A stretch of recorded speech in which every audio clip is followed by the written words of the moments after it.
전쟁은 사기다를 출간하다. 1935년 버틀러는 미국 기업들의 전시 부당이득, 취득에 관한 신랄한 비판을 담은 전쟁은 사기다를 출간했다. 1930년대 초 전국을 누비며 한 연설을 보강해서 펴낸 이 책에서 그는 무척이나 진솔하게 자신의 생각과 경험을 밝히고 애국심과 영웅심으로 포장된 전쟁의 추악한 이면을 고발해 뜨거운 찬사와 차가운 비난을 함께 받았다. 미국을 대표하는 반전 문학으로 손꼽히는 이 짧은 에세이는 지금도 베스트셀러이자 스테디셀러로 교양서이자 교육서로 널리 읽히고 있으며 스페인, 미국 전쟁 이후 사실상 비간섭주의를 포기한 미국의 군사적 침략이 있을 때마다 그것을 비판하는 중요한 증거 자료로 거론되고 있다. 특히 이 책은 군산복합체의 실체를 처음으로 밝혔다.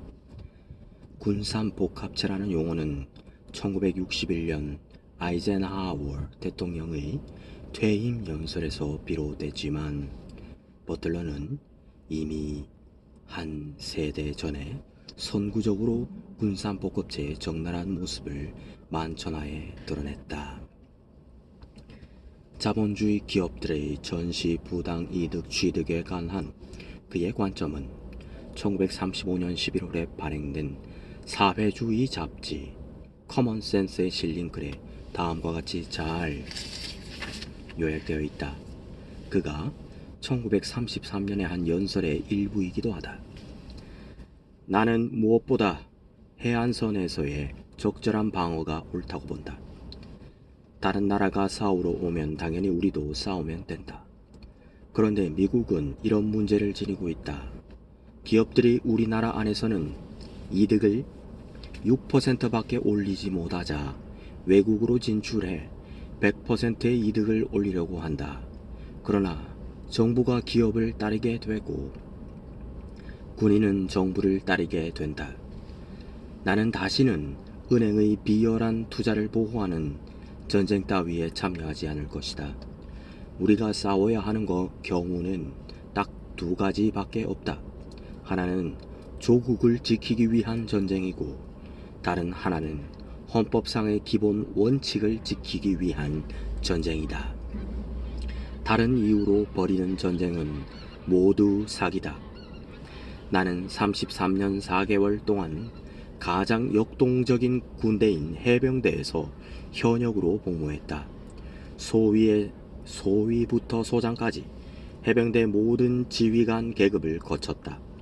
그런데 나는 그 기간의 대부분을 빅 비즈니스, 지금의 대기업과 월스트리트와 은행을 위해 일하는 고위 폭력배로 보냈다. 요컨대 나는 자본주의를 위해 일한 사기꾼이자 폭력배였다. 나는 그 시절 내가 사기꾼이 아닌지 의문이 들었다. 물론 지금은 그때 내가 사기꾼이었다는 것을 확실히 알고 있다.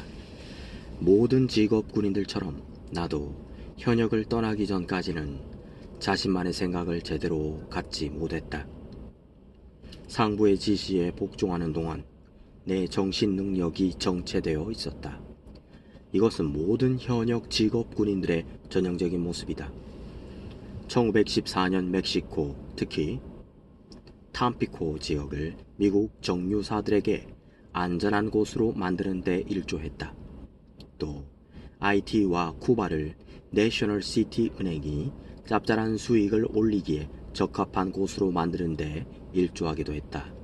뿐만 아니라 월스트리트 자본가들의 이익을 위해 중앙 아메리카의 6개 나라를 침략하기도 했다. 나는 1909년부터 1912년까지 브라운 브라더스 다국적 은행을 위해 니카라과를 길들이는데 일조하기도 했다.